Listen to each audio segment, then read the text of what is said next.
given you access to my Plex. Okay. And you could have seen Black Phone. Oh, I mean, I don't know if it's worth the trouble, to be honest. Probably not, but I want to see if it worked, because I did just turn on, like, external access. Uh-huh. And let me see if it actually worked. Yeah, remote access. Yeah, that's still on. That's pretty cool. So I could have, yeah. So if that comes up again, yes, I can try to get that working. No, I've dished out the $20 on some rentals, but I wasn't gonna do it for this one. Sure, I do not blame you. That is all. See, like that used to be like. At least I felt that it used to be the price to own something digitally.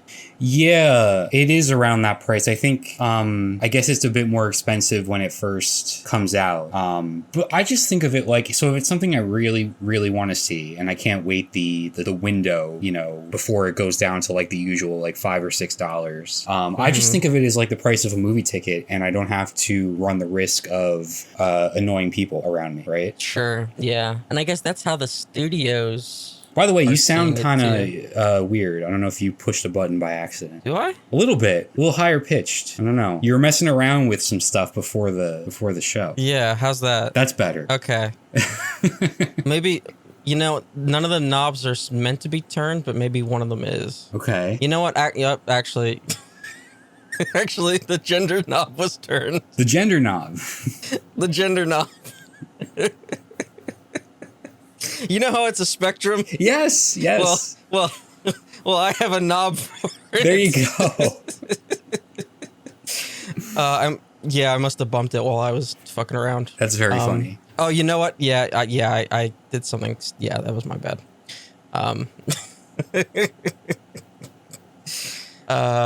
This is all gonna get cut. We're gonna cut everything. Oh no. We're gonna cut a whole lot. Yeah, oh yeah, we're gonna cut everything. You gotta keep the gender knob. Maybe I'll keep the gender knob.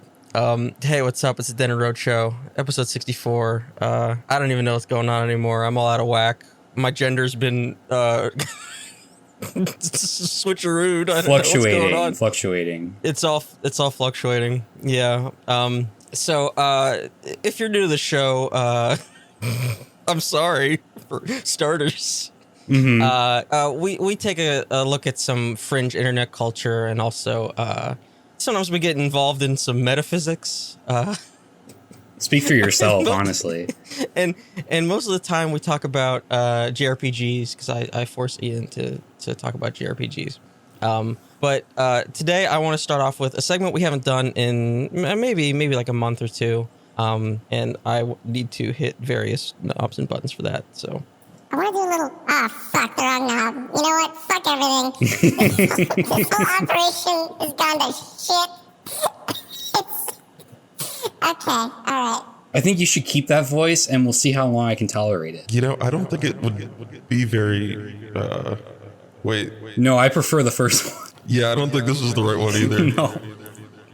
But let me do the intro for the segment, and then I'll try to fix everything. All right, we're gonna do Mountains of Madness. That's the name of the fucking segment that I'm trying to start. Mountains of Madness. There we go. I feel like I should just go back to bed. I feel like this is I've always wanted to do a solo pod. Yeah. Yeah. Things are not going right. Oh shit. All right. So I don't even know where to begin with this, but so I was having some dreams. Oh Christ. Yeah. And we've talked previously about how my dreams have prophetic qualities to them. Right. I believe we talked about that on another edition of this segment. And I'm not going to get into necessarily dream specifics because nobody wants to hear about other people's dreams. I know that. I'm not going to fall into that trap. And yet, here we are. But I'm not going to. So what I want to talk about is recurring dreams, but not necessarily like the recurring like storyline of a dream that happens over and over again, but like specific recurring dream themes and images. Okay. If that makes sense. Sure. And because this got me thinking about like the sort of structure of dreams, and if they have maybe a specific physical dimension to them. Okay. And I know this all sounds like I'm a crazy person, because of course it does. Yeah, I should say every now and then you make the choice to start out the podcast with the most inaccessible topic that we have. Well, the problem is that like if I save this for the end, I'm not gonna want to do it by the time we get through an entire show. Okay. So I have to open with it. Sure, I have to open with it. Sure. I gotta get it out. And so I want to just touch, like, I'll give an example just to be so you kind of understand what I'm talking about. Mm-hmm. But I'm not gonna like recount the dream because I know nobody gives a shit.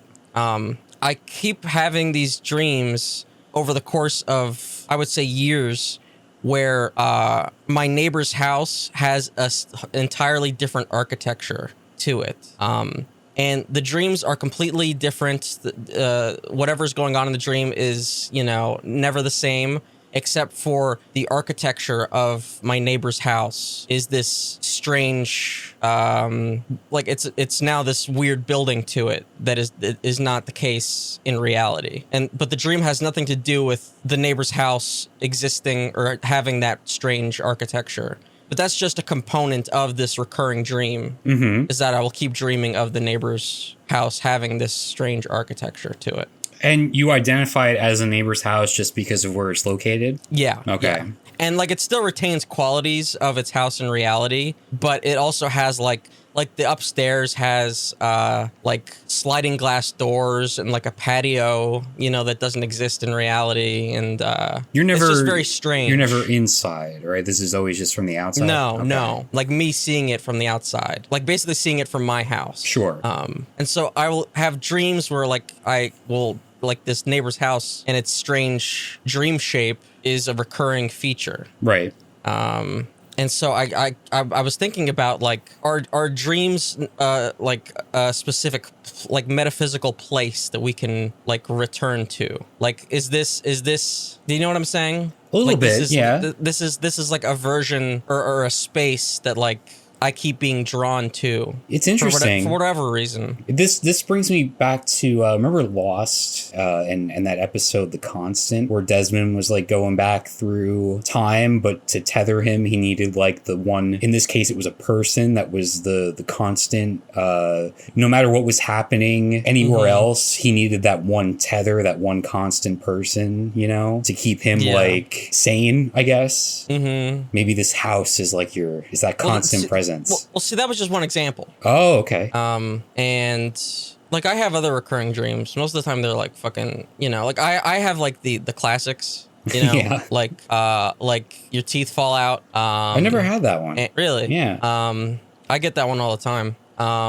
And I get the one where like you're falling. I get that one constantly. I think we talked about that one before. Mm-hmm. Where like, cause like the one time I woke up with bruise, like I fell like face down and like I woke up with bruises on my chest. Oh damn. Yeah. I've had weird shit. So like, yeah, I've had like recurring just like specific images and things, and like, so like I've had like similar physical structures that like will keep popping up in dreams, and like this is like over the course of a very long period of time that I will have like another dream where like I've come to like some oddly familiar place that is detached from reality or like distorted in some way. I mean, so far my big question is like this, like the example you've shared here, the house. It's where did this derive from? Like, is there a house in the real world that is sort of like stuck in your mind and sort of like been translated?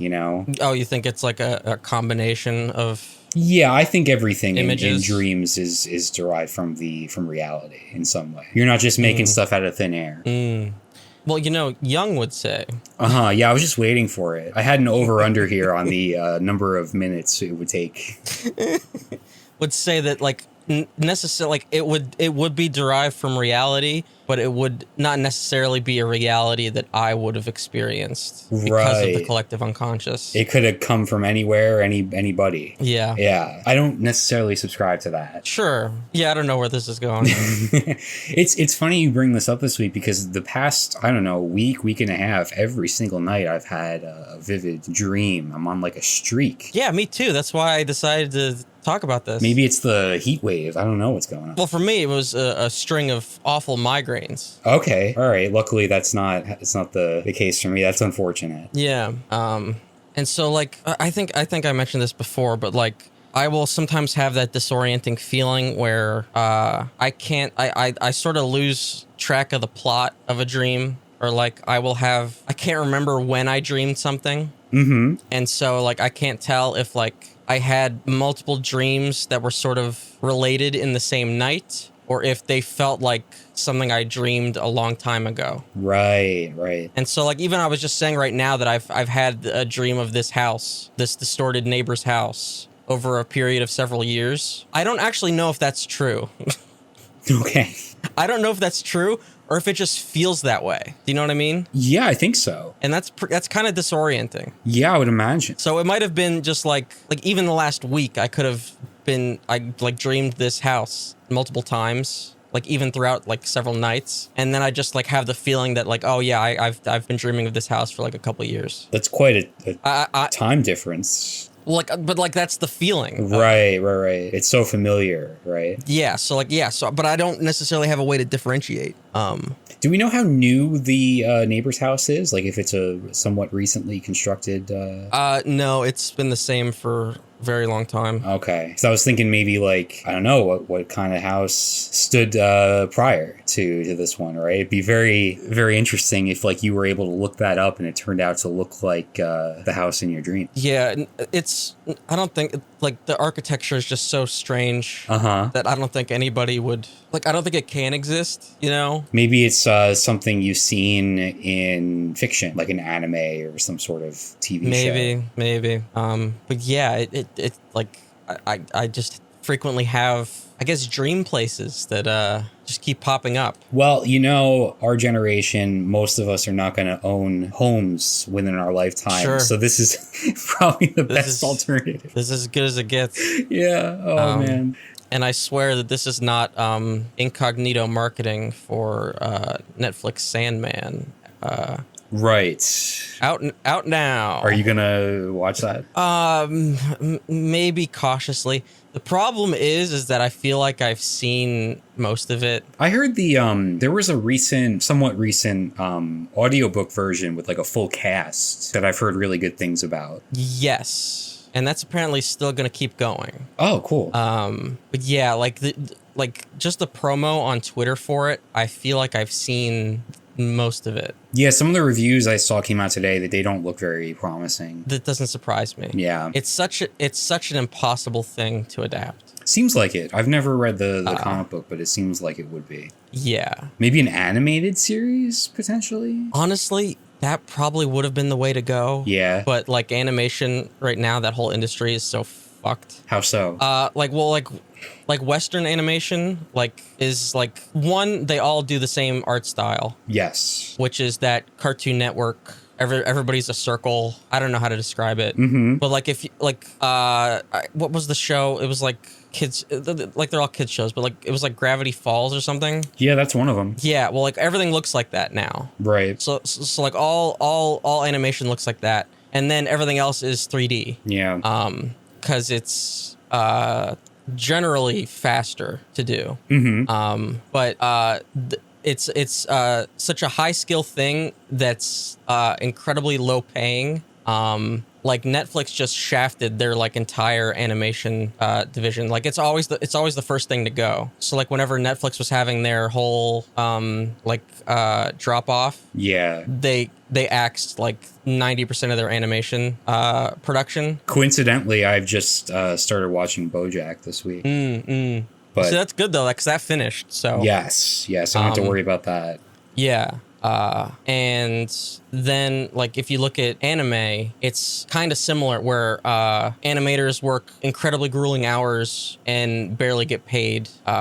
Stuff gets contracted out to Korea and China, and it's just a really tough industry. Mm-hmm. Seems like it, yeah. And so if you like need something to be like a highly specific passion project, like Sandman would need to be, while on paper, no pun intended, like you would need it to work best in animation, like just the workflow, I don't necessarily think it would make sense. Right, I can see that. Is this also why Netflix continues to greenlight these really lousy looking live action adaptations of anime series? So there's yes, but there's a couple of reasons for that. So that's one of them. Live action's also generally cheaper, especially if you don't factor in, like, if you put in like CW quality special effects. And apparently, like the Japanese audience really wants to see live action adaptations. Oh, okay. Which is surprising. But so like that's more of like a Japanese general audience, I guess. Mm-hmm. Like a Japanese general audience that maybe doesn't necessarily watch anime. Sure. Would be more likely to watch live action. I mean, that's kind of the case in the West too, right? Like, sure. Yeah. Just in but general. They're the ones that, so they're the ones that clamor more for live action. Right. And so that's another part of the reason why Netflix keeps trying to do the live action adaptations, even though every time they're received incredibly poorly. Mm-hmm. So yeah, I don't know. Like the other thing with the Neil Gaiman stuff is like he's devoted all of his attention to adapting his older stuff. Right. And like he did Good Omens, right? Yes. And I really love that book. And then it was adapted for TV with Amazon. And it basically turned into Tumblr shipping fodder. Uh-huh. And like I still haven't watched it. And it sort of like left a bad taste in my mouth because I that's not what I remember anything like from the book at all. Right. And like I don't know, it's such a strange thing. Like it's like that's the audience it found. And Sandman is such a special series that there's like really nothing like it, that it feels like I said, it feels so impossible to even attempt to turn it into something. Mm-hmm. And so like from what I've seen, it just kind of looks like a student film, to be honest. Yikes. Like, I don't know. Maybe it's better, not seeing screenshots on Twitter and the trailer on Twitter, maybe it'll look better on my, bigger screen, but like, I don't know. Yeah. I don't have high expectations for it. Yeah, it's something that's like so influential in the comic book medium too, and like you said, it's so unique that it would be kind of insulting to just turn it into a Netflix series. It looks like a lot of their other like genre fare, right? Yeah. Like it's like Sandman is like, it's colorful, it's contemplative, it's slow, like. They're just pages and pages of like, there's no dialogue, like, and then there's also pages and pages that are just text and just people talking and like, but like you're also inside people's heads and, I don't know. Yeah, I don't see how you do it. Yeah, like you said, the screenshots do not pop or anything. They look very like dull. And like the one thing that comes to mind that, and this show is not especially great by any means, but the American Gods adaptation from a few years ago, for all of its like shortcomings, it was at least visually attention grabbing. It sort of captured some of the like the magic of that novel, right? Visually, which it seems like at first glance the Sandman adaptation is definitely lacking. No, and like in Sandman, like you go to space, you go to hell, like you encounter Norse gods, like he's best friends with a guy that's got a pumpkin head. Like, I don't know.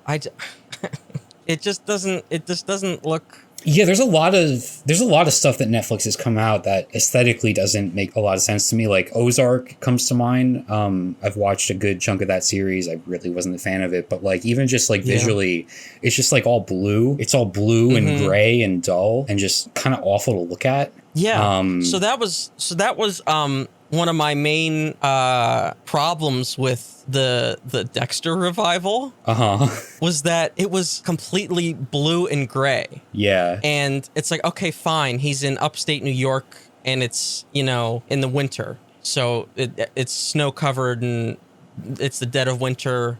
Fine. But the original series was in Miami. And so there was color and it was vibrant. And it was this contrast of he's a serial killer, but yet this like city is so full of life. Like that was the joke of it all. Is that he's this dour person, who hates everybody around him and he kills people. And the city is like, vibrant and colorful and everybody's speaking Spanish, and then this revival was just sort of like any other crime show that's on TV where it's just blue. Yeah, it just feels generic more than anything else. Yeah, that's like what a lot of TV looks like now, no matter sort of what it is. Yeah, unfortunately. And so like for Sandman, like I don't necessarily have the faith that they're going to be able to adapt arcs like A Game of You and The Doll's House, and I don't know. I don't know. Anyway. Yeah, we'll probably swing back around to the streaming platforms because there's some news this week that we're going to touch upon. Oh God, yeah.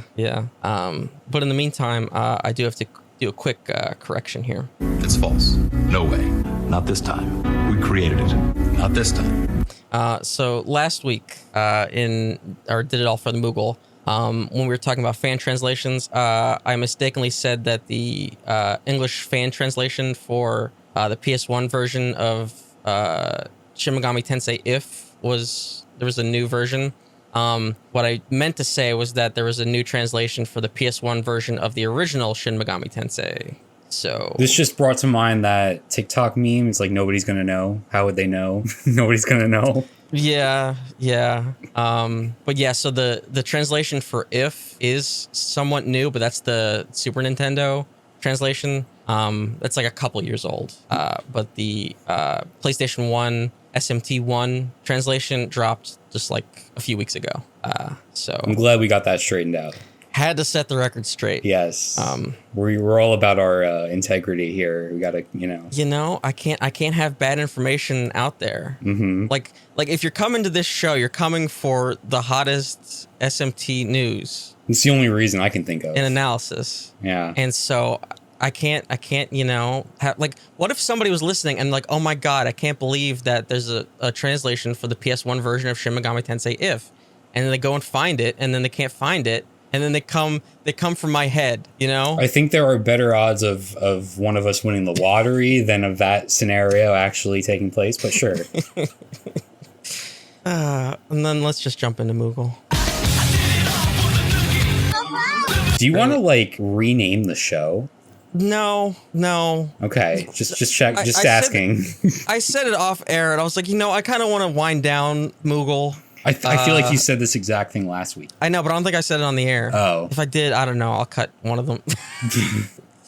Because I was really hitting it pretty hard, and it's like, So I got JRPG problems. Shocker. Again, yeah. So Soul Hackers 2 is out in like 3 weeks. Right. And it's like, yeah, that's exciting. Woohoo! Yay! Xbox keeps giving me ads for it. Oh, that's good. That's good. I haven't seen any on PlayStation. So that's out in 3 weeks. I just finished up Final Fantasy IX, which was the JRPG roulette, the last wheel spin.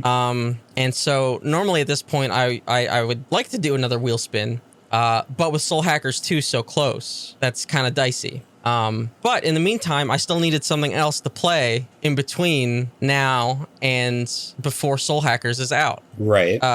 And so I went to my one of my best friends. I went to one of my best friends in the world, howlongtobeat.com. I fucking love that site so much. It is the best site. And so I went through. I didn't know anybody felt so strongly about this. Whenever you're playing JRPGs that are way too fucking long. You need to know what you're in for. Yeah, because they like split up into like how long does the main story take? How long does the main story plus the additional like side quests, right? Yeah, yeah. And then how long does like the 100% run take? Yeah, the platinum, it's- yeah. Yeah. So it's fucking great. It's fucking phenomenal. And it's even broken down into platforms. So like if people are using emulators, like what, you know, are they, if they're cheating, like, you know, so you can like kind of average out how long it's going to take you.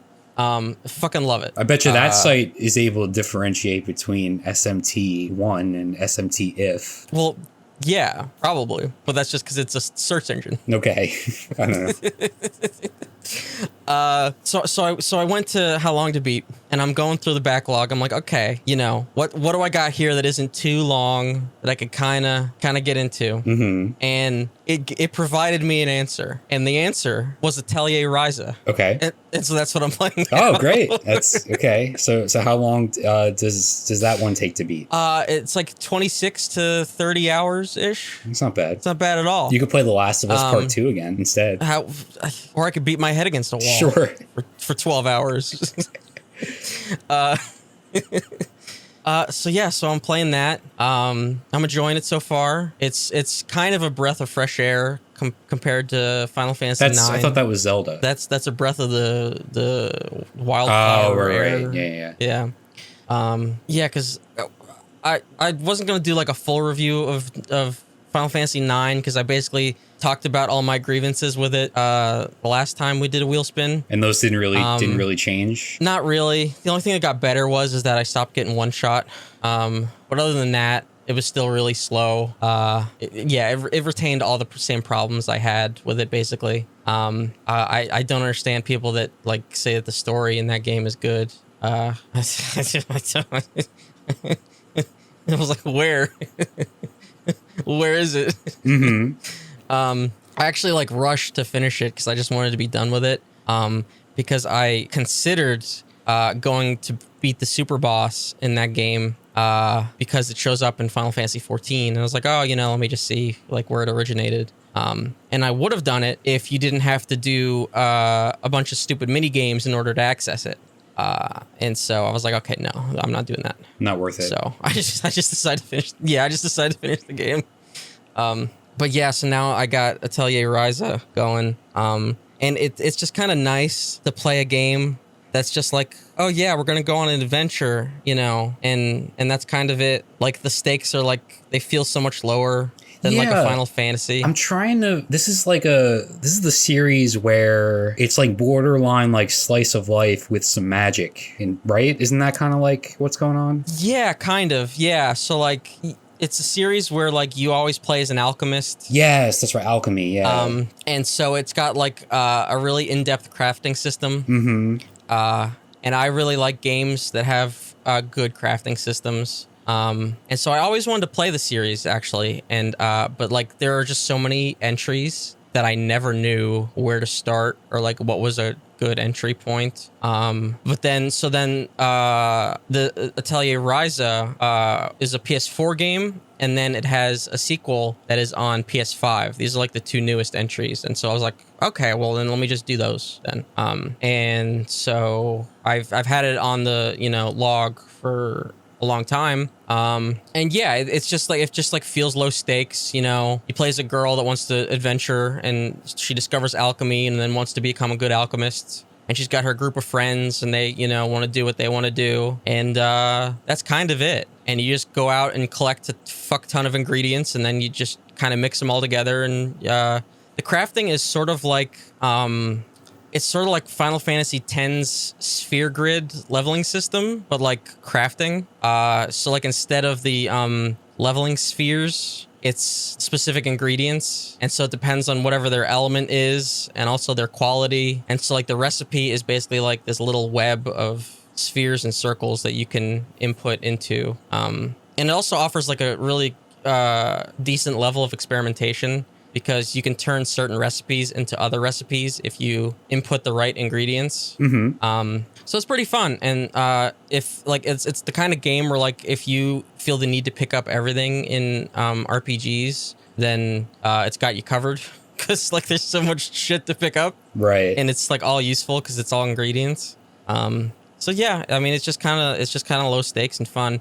And also, I like the battle system because it's basically ATB from Final Fantasy, but it doesn't take fucking ages like Final Fantasy 9 because it's a modern game. So yeah. Yeah, it sounds like the perfect kind of in-between game that's like a change of pace for you. Yes, exactly. Yeah. Is it only on PlayStation or? I don't know. I have a feeling it might be. But I can check. Because there have been entries, like there were entries on the Vita and like, you know, it's on the Switch and PC as well. Oh, cool. Yeah, Switch seems like a good platform for it. Oh, yeah, definitely. Yeah, because there were entries on Vita and like PS3, and some of those got ported and like bundled together on PS4.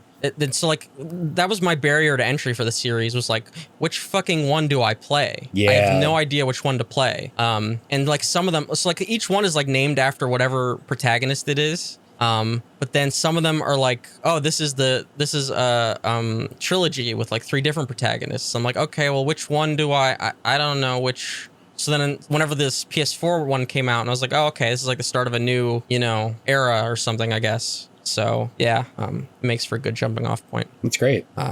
So so I got 3 weeks until Soul Hackers, and I can't fucking wait for that. There was a bit of a scare with Soul Hackers, where PlayStation, like on their YouTube channel, released like a promo trailer for Soul Hackers. But in the video description, they said that it was releasing in October. And so that was kind of scary because the game's supposed to release in 3 weeks, and so everybody was like, "Wait a minute, wait. Hopefully there, you know, that was a typo or it's wrong, or you know, and the game has not been suddenly delayed a month away from launch." Yeah, that's like very late for a delay. Usually games Yeah. have like gone gold or whatever they call it, right? By that point. Yeah, and also like this week the game hit preview at like a bunch of RPG sites, so I think we're good. So that was just as simple as a typo? I think so, yeah. Or is it coming out like in all countries at the same time? Or? I believe so, yeah. Atlas is trying to do simultaneous releases for their games now, starting with SMT5. They wanted to start doing that. And I think for Soul Hackers, it's close. I think it's like a day or something like that. Let me check. I mean, yeah, It's that's within basically simultaneous. Yeah. August 25th for Japan, and the rest of the world is the 26th. So, yeah. Is that even potentially the same time with the time zone difference, or? I was just going to say, yeah, with the time difference, it's probably Yeah. actually the same time. Yeah, I can't fucking wait for that game. But anyway, you've been playing... Yeah, so I've been playing Multiverses, the new Warner Brothers free-to-play platform brawler that started its open beta about a week ago. It's on pretty much everything. Yeah, this is the good bit of Warner Brothers info that we'll be talking about today. Yeah. But yeah, no, this is, I am the furthest you can get from a fighting game fan, I think. I've really never gotten into any of them. I've never played Smash Brothers, which I think is like probably the closest comparison that you can make to, what Multiverses is going for. Right. But, you know, it's kind of blown up. It's very popular right now.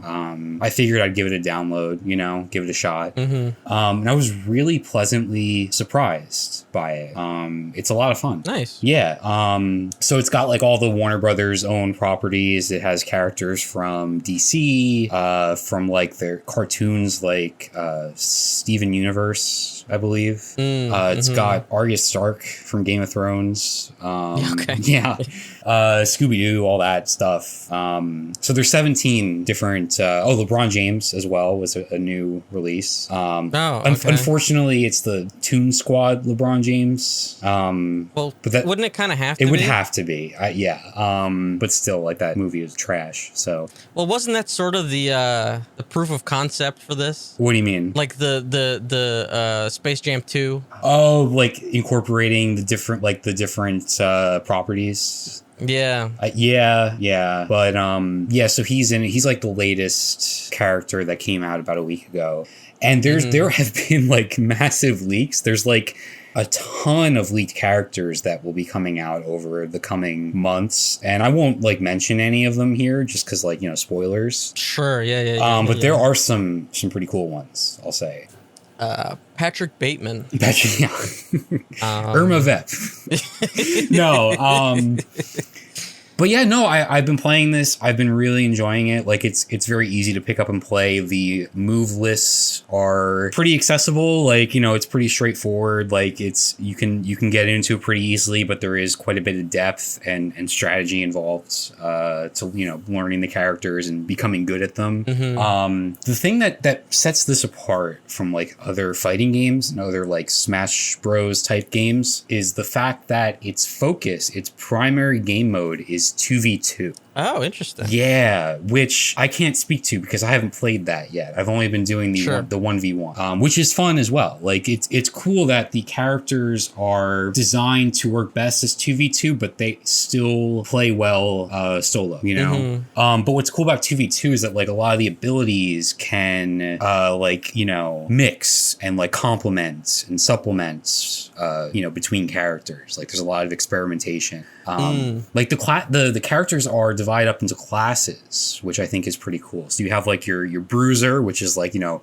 Batman, Superman, kind of like your typical like fighter character, right? You have like tanks, you have assassins, which is like Arya Stark is an assassin, Harley Quinn as well, which they're more like agile. They are easier to do like significant damage against, but they're also quicker, and so they're elusive, and they have like better like verticality and stuff and movement. And then there's support characters, which is very interesting. I feel like you don't really see that in fighting games. Like there's this guy Rain Dog, which I'm not exactly sure like where he comes from in terms of like intellectual property, but like one cool thing about him is that Rain Dog. Yeah, it's REIN dog. Like he's like part reindeer, part dog. But like what's cool about him is, so it's with it being a platform fighter, the goal is to knock your opponent out of the screen, essentially, like off the platform, right? And so if you're teaming up with Rain Dog, one of his special moves is that he can unleash a tether to his ally, which allows the ally to maneuver around outside of the platform and not risk falling off because he's tethered to Rain Dog, which I think is pretty cool. Seems as if Rain Dog is an original. Oh, interesting. So original to multiverses. According to the Warner Brothers fandom wiki. Okay. You know how you're a fan of Warner Brothers Entertainment properties? Oh yeah, sure. Yeah. But yeah. Hold on. Oh, all right. So you know how I just looked up Rain Dog? Yes. Over in the suggested pages on the Warner Brothers Entertainment wiki, there is a page for Adolf Hitler. Excuse me? Adolf Hitler is a minor antagonist of Warner Brothers cartoon shorts. Oh my god. What is happening? I feel like this is something that Warner Brothers would prefer for people not to know about or remember. It says here that the inspiration was Adolf Hitler. Oh, shocking. Other names, Hitler Cat. The character alignment is bad, and their nationality is American. Oh, all right. Well, I can say I'm not going to spoil any of the future multiverses characters, but I can tell you that Adolf Hitler is not one of them. I didn't think. Yeah. But yeah, so they have support class. I'm just gonna continue. I don't know. Yeah, so the support classes are pretty cool. I haven't, done much with them yet because I feel like maybe they work okay in 1v1, but that kind of defeats the purpose of them. There's also mages, which, I mean, Bugs Bunny is a mage. I don't know exactly how that works, but yeah, no, I see that. I can see that. Can you? Yeah. Yeah, he's a trickster. You see. Oh, right. But yeah, I've been messing around mostly with like Batman, Harley Quinn, Wonder Woman Woman is the first character you unlock. She's pretty cool. It's just fun. Like, as a non-fighting game fan, I would recommend checking it out because it's very responsive. It's very fluid. It just seems like it does what it's doing very well, you know? Mm-hmm. And there are possibilities here within the Warner properties that I think are pretty cool. I was going to try and recruit you to it because the whole 2v2 factor, I would need a teammate to really experience the game as it's intended. You know, I think I'll be boycotting the game until the Discovery Plus properties are folded in and I can play as the Deadliest Catch captains. Oh, I see. Yeah. What's their special ability? They just like throw like a fish at you? And they throw out the big old crab pot. Yeah.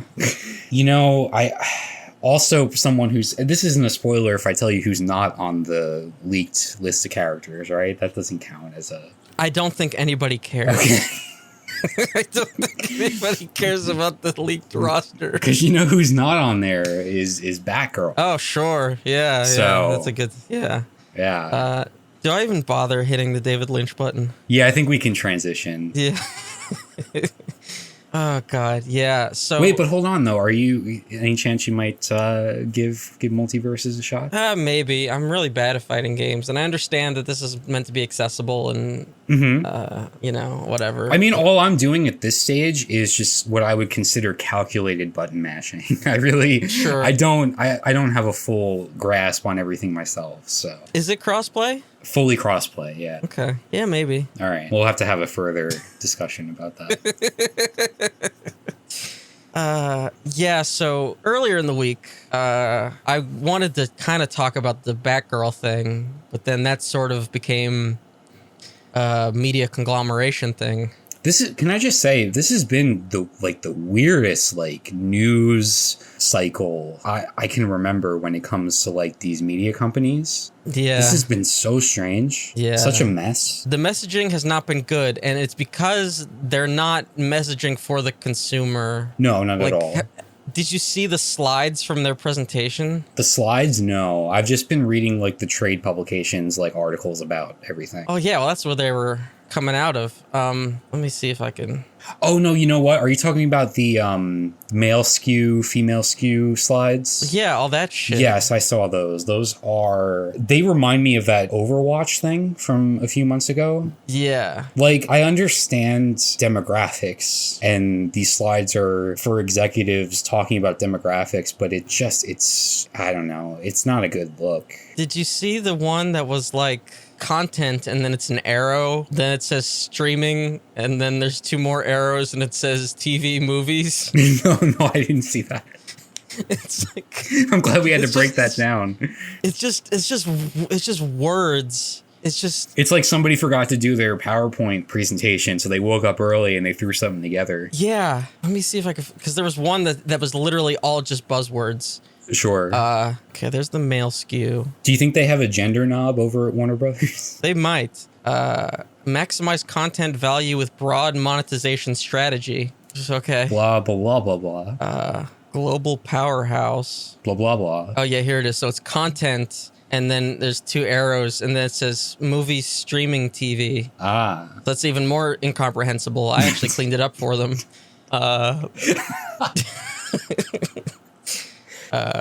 Is Irma Vep a movie or a TV series? Okay, here's the... all right, so this one is all just complete fucking buzzwords.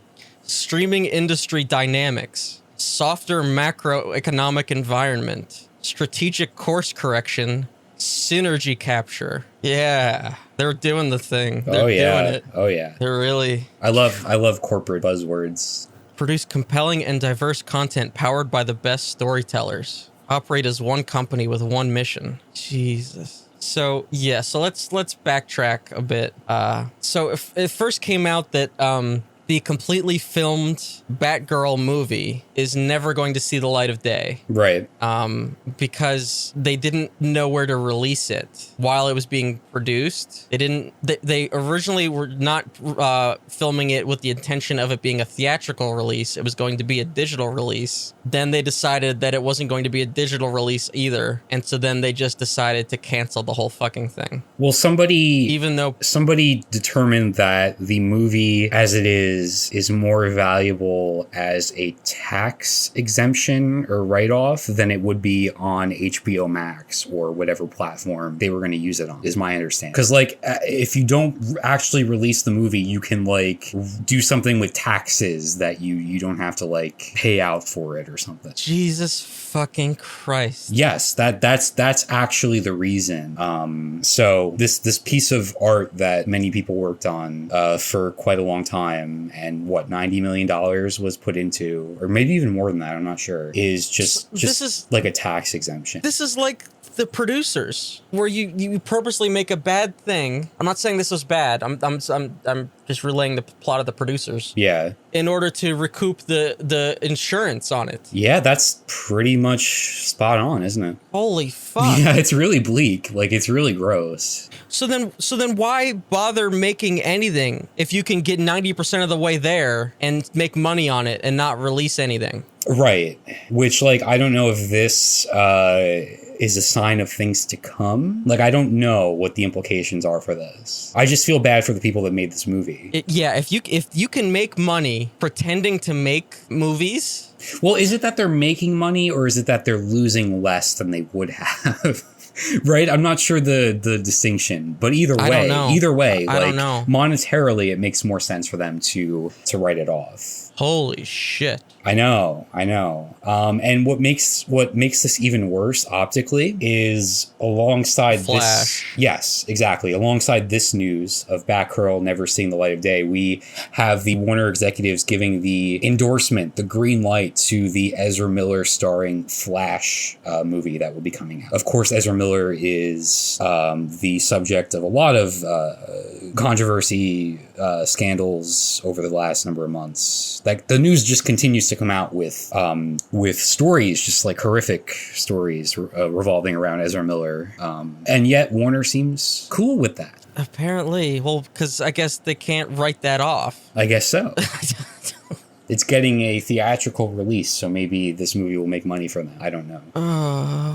But then there's also a smaller thing. I mean, it's not smaller if you like really, if you like made the show or enjoy the show or want to watch it or whatever. But there were a handful of originals, like HBO Max originals, that vanished from the platform this week. Mm-hmm. So that's also happening. Yeah, there's an undercurrent of belief that like the Discovery execs are coming in and sort of like taking a shit on whatever HBO or like whatever Warner properties. Yeah, so this guy Zaslav, who's like in charge of everything now, and he comes from the background, I think, with Discovery and like the reality TV side especially. Yeah. And so his strategy has always been like cheap reality TV is best over anything that costs money, like more money, like scripted series or basically what HBO has been doing for years now, and what HBO Max has sort of like centered itself around. He's like dismissive of that and now has the power to sort of change that landscape. Yeah, we saw this on a smaller scale with the CNN Plus thing. Yes. The only difference was that obviously nobody watched or bought into CNN Plus. But they didn't have. They only had 10 days to do so. Sure, but like it was a doomed project from the get-go. Oh, absolutely, yeah. But it's the same philosophy that's taking place within the company. Mm-hmm. So like the end result here, the big takeaway is that in a year, HBO Max and Discovery Plus will be merged together, which that's been reported on for months. Like that was the inevitable conclusion. I thought that was already like underway, that process. And unless I'm missing something, a lot of the like social media reaction this week has felt like kind of like catastrophizing. Like as if HBO Max was just going to like flat out implode, which is not the case. Certainly a lot of their properties are up in the air, if they haven't outright vanished currently, right?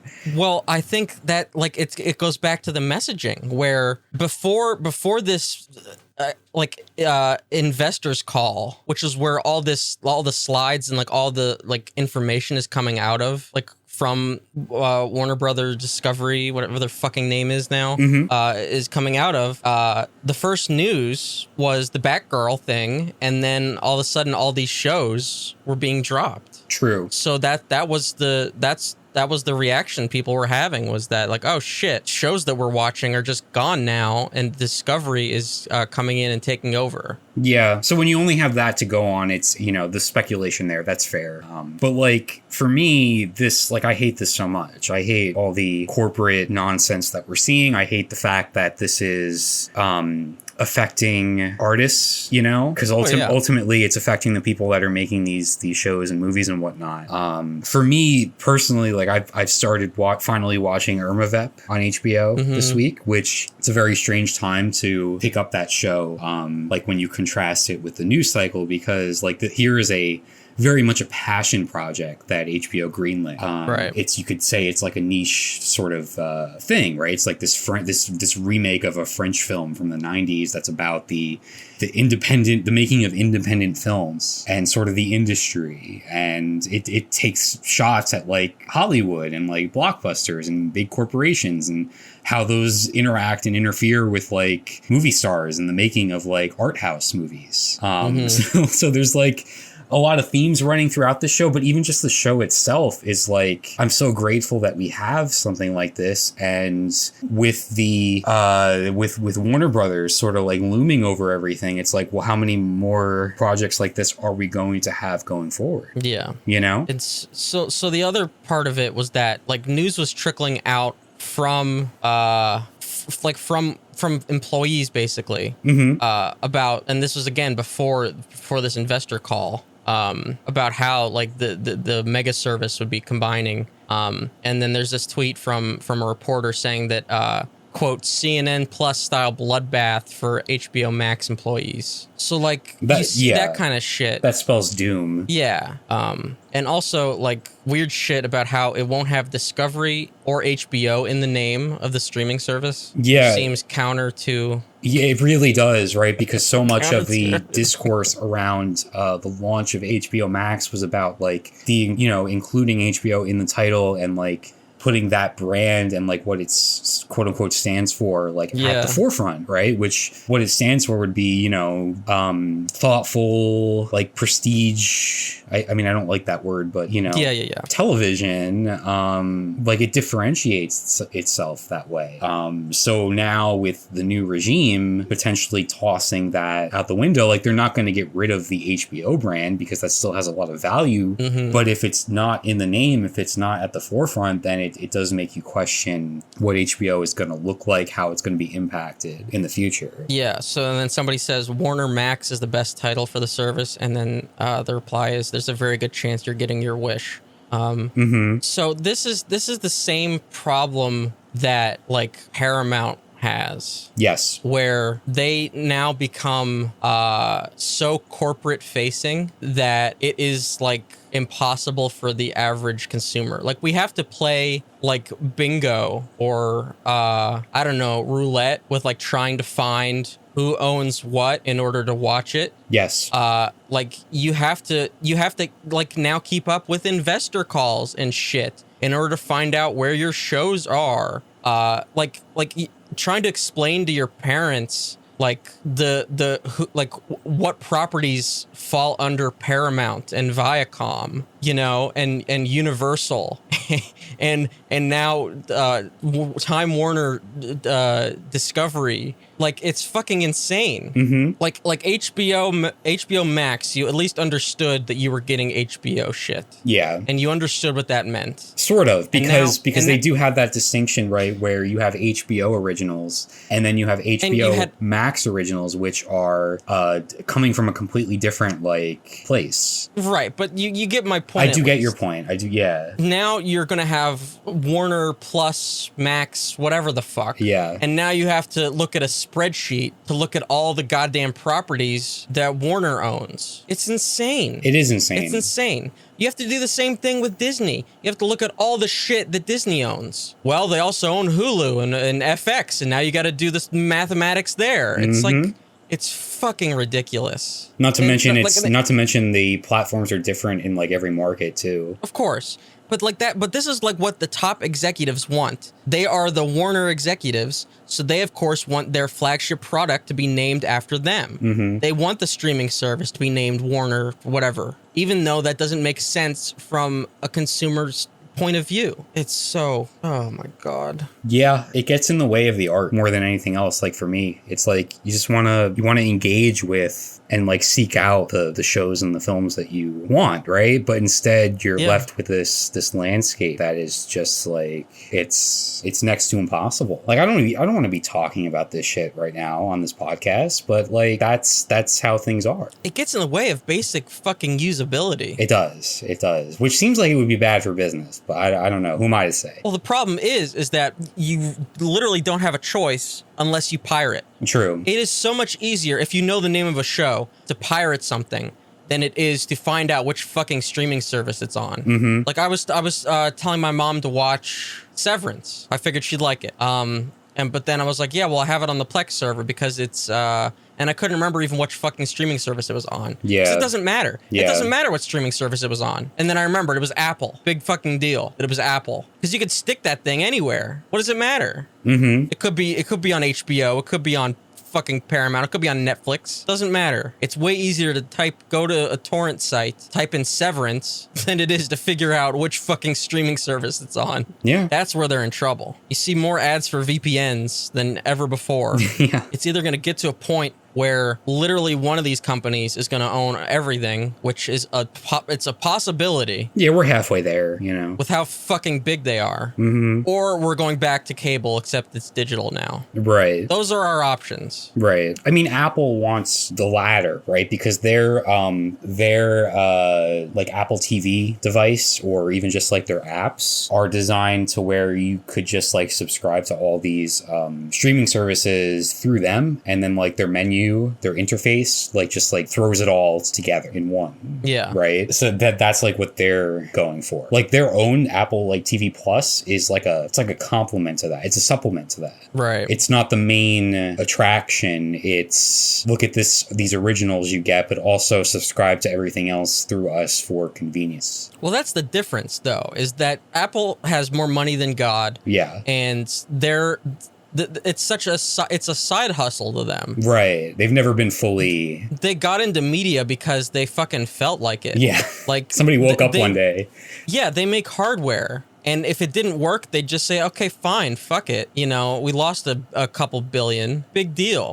We'll just release another iPhone. And like, if you care about the corporate wars between these streaming services, which there's no reason you should, but that's why people were finding it funny that Apple got a Best Picture winner in Coda before Netflix got one, because Netflix outright tries their hardest every year to get something like that, where Apple just kind of like accidentally ran into it, you know? Right. But that's neither here nor there. Yeah, it sucks. You know, before the whole like all the news came out and we just had the Batgirl piece, my first thought was like, oh my God, they're trying to manufacture another Snyder Cut situation where it's like they take this movie away from everybody and just so that there would be like a social media campaign, like release the Batgirl cut or whatever. Which who knows, maybe that's down the line, right? Because they have this film made already, so I don't know. Yeah, all right. So I don't know the narrative of the Snyderverse people anymore, like completely, because they're still going. Like they got it. They were given a taste of power, yeah, and so they're still going. So apparently they're happy about the Batgirl thing. Oh, give me a break. Yeah. So they're happy about it because they think to them that's evidence of of the Snyderverse being restored. I don't know. I hate to tell them, but like DC's whole like extended universe, cinematic universe, whatever you want to call it, is nonsensical. It doesn't make any sense. It's not coherent. It's not supposed to be. It's nothing. Like they're just making movies that have nothing to do with one another until they do. Which, like, there's, like, forced connections, I guess. But there's, like, 5 different Jokers. Like, who cares? I'm done. Right, personally, I'm done. I'm done now. I'm not watching any more of this nonsense. Well, they don't like that. They want the Snyderverse to be restored. They want Ben Affleck still. They want the whole thing. But now they're putting Ben Affleck into one of these movies again, even though he said he wasn't doing it anymore. Are they? Yeah, I heard about that. Okay, see, like this is their whole deal. This is their whole agenda. But like, why not be invested in things that are good? Is my question. None of this is good. None of this is worth your time. It's a weird cult. I don't know. Not to be mean about it. Like, if you enjoy these movies, enjoy them. But like, I don't know. I don't know. I couldn't believe they were still going. I thought they got what they wanted, but I guess that's me being naive. I guess so. But yeah, they were still going, and they were triumphing over the cancellation of Batgirl. I didn't even know that there was a Batgirl movie happening, to be honest with you. Yeah, that news came out. I remember that. We actually might have talked about it. I just remember that Joss Whedon quit a version of Batgirl because he said that he had no ideas, which is very funny. Yeah. I remember that happening, but I didn't know that there was still. Yeah, this one had Michael Keaton coming back. Oh, is this what he was doing? As Batman. Thought he was doing some kind of. I thought he was doing like a Batman thing. No, he was in this one as Batman. He was, I think, going to be in like, I don't know, another Aquaman movie or something as Batman. I don't know. There's whatever they're doing. Okay. You know what I'll watch? I'll watch the next Shazam because I enjoyed Shazam. That's coming, right? And I'll watch Aquaman 2 if Amber Heard is in it. Sure. Just because, like, I'll watch something if Amber Heard's in it. Yeah. You gonna watch Black Adam? Who's that, The Rock? I think so. I mean, maybe. I don't know. I don't even know. Is that still happening? I just remember that being announced like 10 years ago. Shit, I just said I was out 2 seconds ago, and now I've got like 3 movies lined up. This is what they want. This is exactly what they want. No, it's a mess. It's very stupid. Yeah. I just, HBO is putting out some really good stuff right now. The Rehearsal is like transcendent. Oh, it's so fucking good. Irma Vep is like everything I've wanted in a TV show. You talked about renaming the podcast. We should just pivot to being a Rehearsal fan cast. Yeah. To be honest with you. Well, I thought of a joke along the lines of like, because I saw there was the headline where Warner lost like, I don't know, how many billions of dollars was it over the past? I don't know. They've lost a lot of money. I don't know. As a company. And so I was like, I wonder if this is like an elaborate Nathan for You bit where, but then IndieWire critic David Ehrlich tweeted out like that same thing. So. Oh yeah, sure. But yeah, wouldn't it be funny if like The Rehearsal is like a Nathan for You bit where it's like his attempt to sort of like bring interest to the to like Warner Brothers. I don't know. But yeah, I hope stuff like that continues. Like HBO has had like a pretty good run of like their I guess like Friday night shows, like their experimental stuff. That I think kind of started with like High Maintenance, and then you had like Eddie, and you had How To with John Wilson, and you had like Painting with John, and just all these really cool shows that they took a shot on, and like sure, like most of them got canceled, but like they're still very interesting and stuff that you really aren't going to see elsewhere. So right. I don't know. I just hope that stuff isn't impacted, by the larger corporate crap that's going on. Mm-hmm. But time will tell. Yeah. You have a Dating is Dead here. Oh, yeah. This probably doesn't warrant a full like segment or anything. Okay. No, there's this TikTok user, Mickelson Renard. I came across one of his videos, and like I looked at his page, and it seems like his thing is like going to like bars or nightclubs and interviewing mainly women, and like mainly women who are intoxicated, which I don't know if that's like exploitative or not. It seems kind of like it. Probably. Like I know that but I personally wouldn't want a microphone in my face when I'm under the influence. I wouldn't want it when I'm out of the influence. Sure, yeah. I mean, just take this podcast, for example. Right. But there was one, the very first one of this guy that I saw, it's just been stuck. It stuck with me. And I don't quite know how to interpret it, and I was hoping you could help with that. So I just want to play this. What guys do you prefer? A nice guy or an asshole? An ancient man. You said what? An ancient man. An ancient man? What do you mean by that? Like 1800s? Don't you Right. want to go away with me? It'll be like humans never existed. Or technology.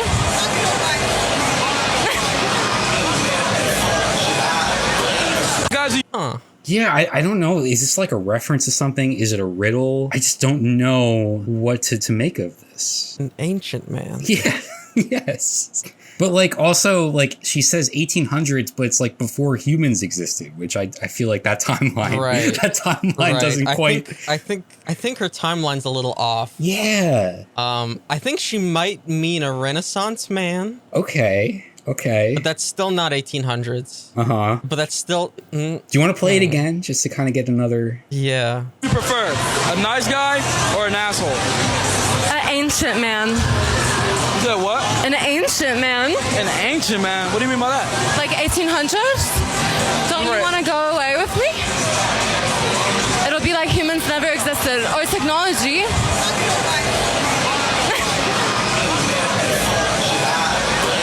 Guys, See, part of it Does feels she like mean- Sorry, go ahead.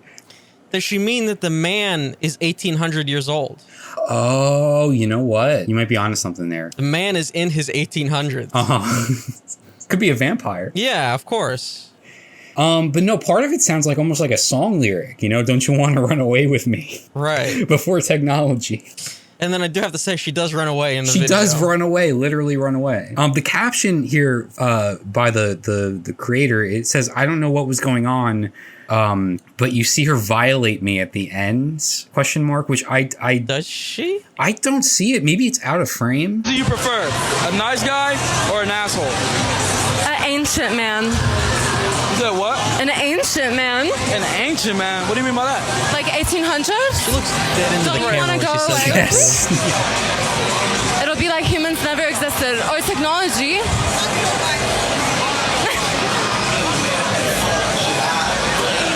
Her hand goes out of frame. And he makes like a face, but I don't know if that face is because the hand don't or think- if it's because just reacting to whatever he just heard her say. But yeah, I think a lot of what makes this video great is the stare into the camera and the sort of the certainty that she carries, you know, with this. You know, I don't want to disregard him saying that she violated him, but I think she was too far away for the hand to have touched him. It But we seems can't like see it. We can't see for sure. We can't see it because the frame has it cut off. Right. So his question of, do you see her violate me? The answer is no. We don't. The answer is no. The answer is no. We can't see it. And also, you're clearly using this person for views. So, I mean, Right. I don't know. Just something to think about. What was that? Ancient man. Oh, I was just trying to play the video again. No, Oh, okay. It was an ancient man. Yeah, the ancient man. I mean, on the one hand, like, you know, there's a lot of shitty dudes out there nowadays. So I don't know if the 1800s were any better. Probably not. And then, like, if you're going back that far, you have to contend with, like, I don't know, dysentery. Yeah. You have to- there's a would whole really lot- be dealing with a lot of the. You'd be really dealing with a lot of the lapvona of it all. You would, yeah. One of the comments here says that my favorite Lana Del Rey song. I mean, Lana Del Rey is often, like, nostalgic, right? Yeah, does she go back that far? No, I think it's more like a 50s, Yeah. 60s type of Sure. and it's not even like it's like an alternate sort of history, right? It's not Of course. Yeah. Usually disregarding the racism of the time period. Yeah, in order to be a Lana Del Rey fan, you sort of have to suspend certain yeah, you know what yeah. Yeah, I do. Yeah. Oh, God. The ancient man. Will forever remain a mystery. Yeah. See, I thought this might have been like one of those like caveman dating tips or something like weird like that. Like one of You ever see like shit like that? I can't say I have. No. You know. What is what is an example of a caveman dating tip? Oh, I don't know, but just like this, like stupid content that like dudes make for other dudes. It's like the Joe Rogan kind of shit. Oh, okay, all right. So You you're know? calling the bros cavemen. No, they're like, yeah, cavemen were out here. They were doing shit. That's how they get women. Oh, you know, right. that kind of bullshit. Is it like in reference to like gender roles, where it's like, oh, we go out and hunt the animals for dinner? of course, always. Yeah, they need a gender knob. Those bros. Yeah, they do. Yeah. Ancient man. Yeah, the ancient man. I saved this one, and I've come back to it a few times, and I've just sort of thought about it, meditated on it. And Yeah. Mm-hmm. I can't say I've come to any conclusion. Yeah. Huh. But there we go. How deep do you want to get into the celebrity planes? I mean, I don't think it's that deep, is it? It's fairly. Okay. I just wanted to bring it up because we talk about Taylor Swift on the show. Unfortunately, yeah. Yeah. So I feel like I'm the resident. You're the resident Swiftie. Yeah. So I feel like I'd be sort of hypocritical if I didn't bring up this. Oh, okay. I thought this might have been. What, like in defense of? Yeah. I mean, no, but also we'll Okay. see how it goes. Okay. All right. So then, the discourse over the past couple weeks about celebrities and the private jets that they own and they use. I think this started with, I want to say Kylie Jenner, who posted posted an Instagram photo involving her private jet. And so that got people talking. But then what took it even further was this celeb jets. This I guess they track the usage of these private jets. And so they came out with a list of these mega celebrities who contribute the most like emissions from their trips. Okay. And so there's like a top 10 list. And I don't have it in front of me, but I do know that the number one on the list is none other than Taylor Swift. Mm-hmm. And I think this year so far, Taylor's jet has been used 170 times in the span of 200 days. And that translates as far as emissions, it equals the average yearly emissions output of like well over 1,000 people. Okay. So, it's not a good look. And so the only response as of this recording that I know of was from one of Taylor's spokespeople who was like, Taylor lends out this jet to be used by other people. So if you think that most of like a majority of those flights were for Taylor specifically, then that is incorrect. That doesn't make it much better. No, it doesn't. And like, so another thing that happened was Drake has also been under scrutiny. I'll tell you, my parasocial relationships this week have been tested. No, so Drake was also under scrutiny. Specifically, there was one flight that came in at 18 minutes, right? Because so part of the discourse here is like they are taking these ridiculously short flights that would amount to like reasonable car trips. Yeah. And so this 18-minute flight, people were asking about that. And Drake was like, his response was like, no, you guys don't understand that. I wasn't on that flight. Nobody was on that flight. That is just transporting the plane to its storage facility. Oh, okay. That's worse. Which is worse. That's worse. Yes. At the very least, it's not better. Like, it doesn't change the emissions whether you're on the flight or not. So there's a lot of stuff like that. Like, all these exorbitantly wealthy celebrities are guilty of this, right? Yeah. I don't know. Do you have any takeaway here? Any thoughts? Yeah. Do you remember a few weeks back, and this might have not been on air, I don't know when I said this, but something along the lines of Taylor Swift, the more zeros she has in her bank account, the less of a shit she gives. Yeah, that was I think somebody brought up a Taylor Swift song and you went into this whole like eat the rich moment where you were just shit talking her. But yeah. So I mean that's kind of I was right.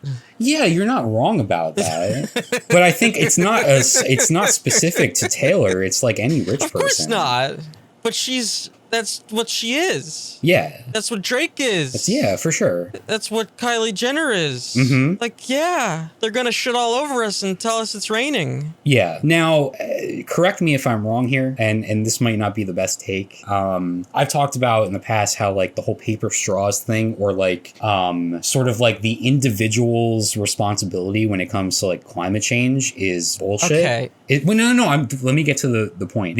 So on an individual level, like me or you, there's nothing we can do about climate change. Right. And anybody who says otherwise, that's just like a distraction. That's like an illusion. That's like taking the blame away from where it should be, right? And the private jet emissions are exponentially worse. Mathematically, in the case of Taylor Swift, about 1,000 times worse than the individual problems. But even if you compare these private jets to what big corporations are doing, it still feels somewhat like a distraction to me. This is still not the problem here, I think. Like, it's a problem, like it's not good by any means, but I still feel like compared to the big corporations and their impact on the climate, this is still like barely anything. Am I wrong?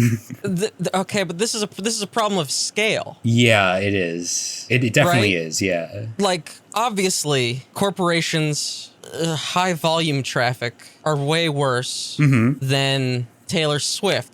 But Taylor Swift is 1,000 times worse than the average person. Yeah. So you said it. She's not the problem. She's a problem. So it doesn't mean that she should be taking 10-minute flights. Right. I think the average amount of time when you take all 170 of this year, the average amount of time was 80-minute flights. Not that that excuses anything. I'm just putting that out there. Okay.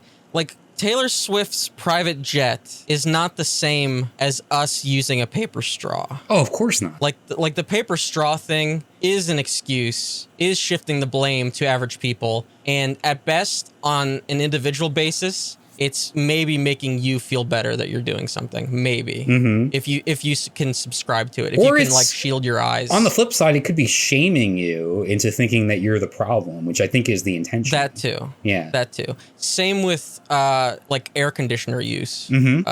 Like the planet is heating up to such a ridiculous degree, and you don't deserve to be comfortable as we're all like boiling alive. Right. So turn off your air conditioner. Right. It's like, no. But then it's like at the same time, like we see the problem at scale. Like whenever we had like 2 weeks of lockdown, like whenever we actually had like a real one, like we saw that like whenever nobody was driving, the emissions were down like dramatically. Yes. In just that small span of time. So I think this is a problem of scale. Yeah, I agree. But also, I would like to dismantle Taylor Swift's private jet. Just her specifically? Well, maybe as like a symbolic gesture, but then also, dismantle all of them. Like I would televise dismantling hers, you know. Damn. But then also get rid of all of them. To be fair, you are a Taylor Swift hater. Maybe. Yeah. Like anytime her name is mentioned, you just like go into a rage, which I mean that might be your problem. I don't think it's a rage. I don't think it's a rage. I think it's that might like say more about you than anything else. I think it's contemplative annoyance. Okay. Like it's like sort of like it's like meditative to me to like be like kind of annoyed by her. All right. I mean, you do with that what you want, or you know, listeners can take away what they want from that. But I read a piece on Slate that was like, well, what's the answer here, right? Like, what's the solution? What do you mean? What do you mean? What's the solution? Like realistically, because realistically, you're not going on television and dismantling planes. So, like, what would the solution here be? And the conclusion that this Slate writer came to, and I'm not saying I agree with it because I think celebrities fly commercial. Done. Well, there's an argument that they made in this article that was like somebody of the like popularity of like, I don't know, Taylor Swift or anybody that's on that. I don't give a shit about Taylor Swift being comfortable on a plane. Well, it's more than that, isn't it? Because it's like logistically, like that could become a nightmare For Taylor Swift, boo-hoo. and anybody else around Taylor Swift. Like, can you imagine like somebody of that status flying a commercial plane and like sort of the attempt, like any number of things that could bring? It could bring security problems. It could bring like out of control crowds. It could security problems on a plane. Well, anyway, you can't bring hand sanitizer on a plane. The Slate writer decided that it's not feasible for these mega celebrities to fly commercial. And so what the Slate writer, and I'm trying to differentiate here, these are not my thoughts. I'm just relaying this information. The Slate writer, the conclusion was a network of celebrity planes that like they would all like use each other's planes when they needed to. And so there'd be like, they would cut down on usage by like... That's called charter flights. That exists. But for like the uber rich, like is that... Who do you think's buying charter planes? Yes, that already exists. That's a thing. Oh, okay. Well, I don't know anything about it. I don't fly. I don't like it, so I don't really know much about it. Holy shit. This is going about exactly how I thought it would. Holy shit. I should say I'm very anti-capitalist, so I'm not endorsing or excusing these celebrities by any means. I'm really not anything so Taylor Swift doesn't have to see a fucking poor. My God. No, it doesn't have to do with that. It's about like, it's not about that. It's really not. I don't think it is, at least. I think it's more of a logistical thing. People would be like swarming airports and shit. They already do. TMZ is hanging out at LAX. Yeah. Sorry. I don't know. I definitely think they should stop taking their half-hour flights. That's absurd. Truly absurd. Like so much, like one argument here, like so much of the air travel that these celebrities are taking is just inessential. Yeah. So that's like a big problem. It's used for convenience rather than necessity in a lot of cases. Not only are they just polluting the fucking air. Yeah. Right? They're also literally taking up airspace. Okay. Like that is literally space in the air. Like so you know how people are tracking these flights? Mm-hmm. So those are pathways that other flights can't take. Right. So they're literally taking up space. True. It's also noise pollution. I mean, I think you're getting a little carried away with that, but... Sorry, Taylor, you can take a first-class fucking commercial flight. You'll live. Maybe. Yeah, maybe it would be fine. I don't know. I can't say. I think it would be. All right. In that case, yeah, fly with the common folk. I think it would be fine. You know, the ones that you charge $500 for general admission at your shows. God. I don't know if that's a real number. But I know that they are expensive tickets for sure. Want to talk about Alex Jones real quick? I mean, when do I not want to talk about Alex Jones? You know, I should say Red Scare, which I'm very close to unsubscribing from, but I haven't done it yet. I feel like I hear that every week. I hate them so much. I don't know. They're very, very irritating. And they're so wrong about just about everything. But they did an interview, like a podcast episode with Alex Jones back like last December, and it was like a Patreon one. Sure. And so they made it free this week. Oh God. Which I thought was funny. Anyway, go ahead. Anyway, he's being sued by the families of the Sandy Hook shooting, right? And for defamation, and I don't even know what the fuck else, because he's been saying for years and years that the shooting wasn't real, and that the parents were all crisis actors, and that their children are actually alive, or that they don't even have children. Basically, any horrible thing you can think of, he's been saying for years and years and years. Yeah.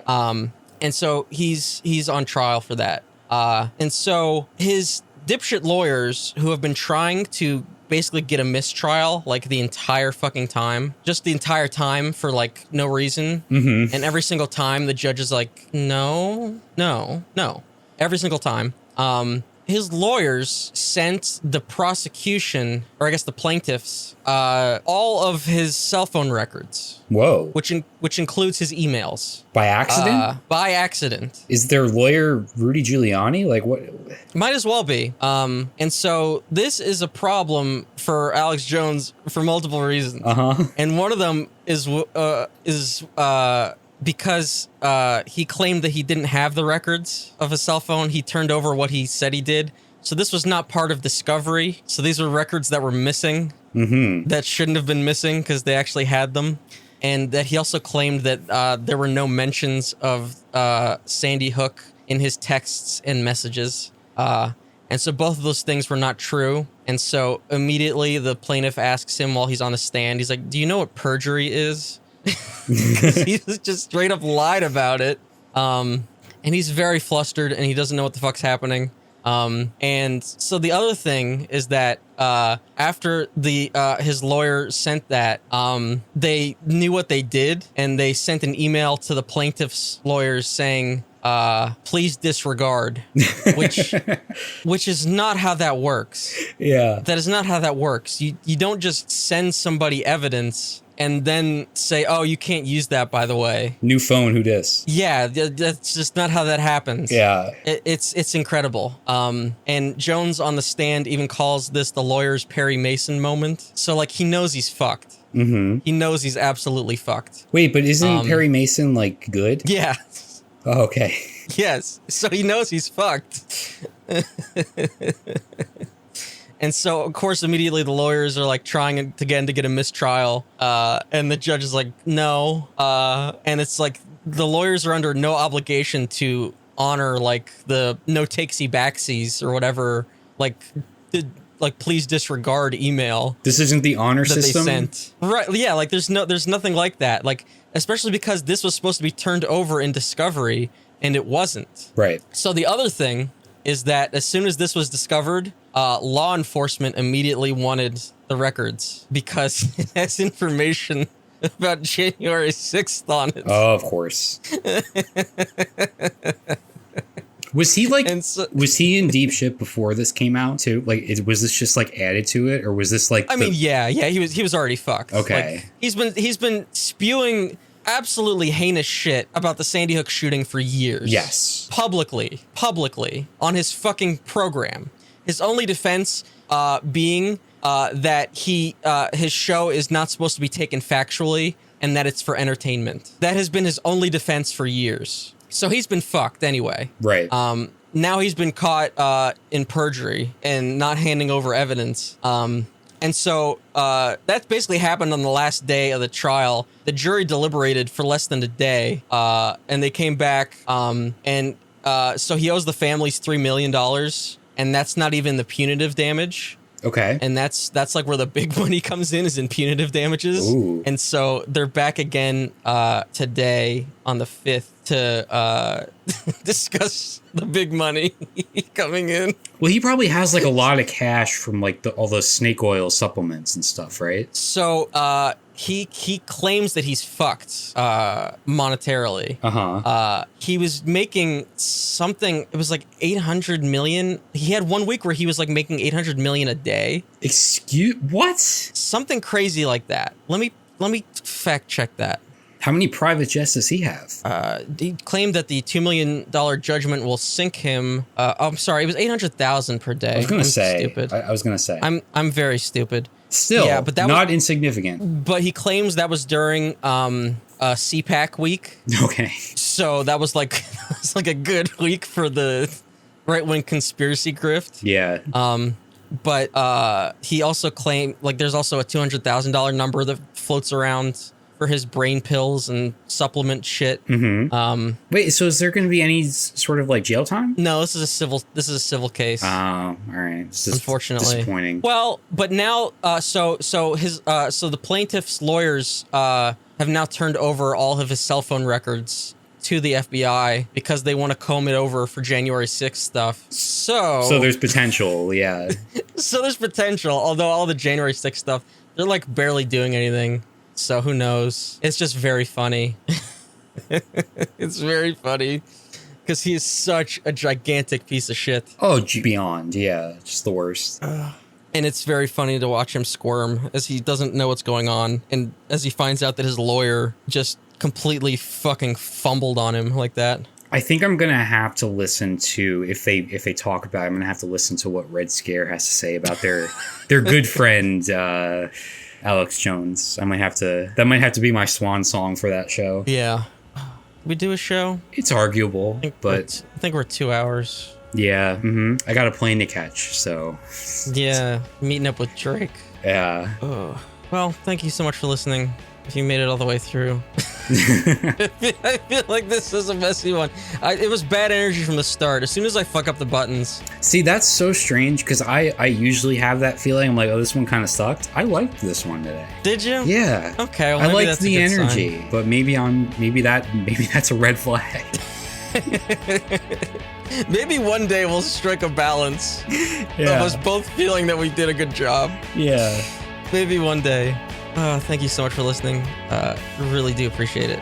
I do apologize for last week's episode being a little late because, as I mentioned, I was chock full of migraines. So that was not fun. I did not really want to look at screens too much. So yeah, I apologize for that, and I'll try to get shit on time in the future. As always, you can follow me on Twitter at DeadEndRoad.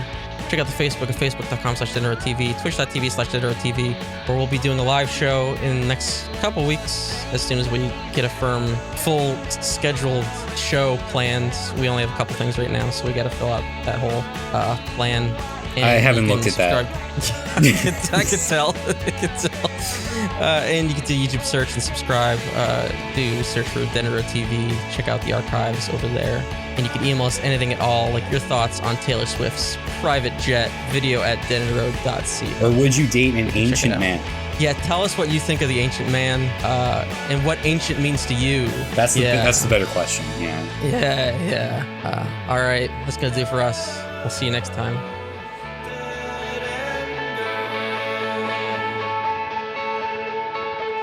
No.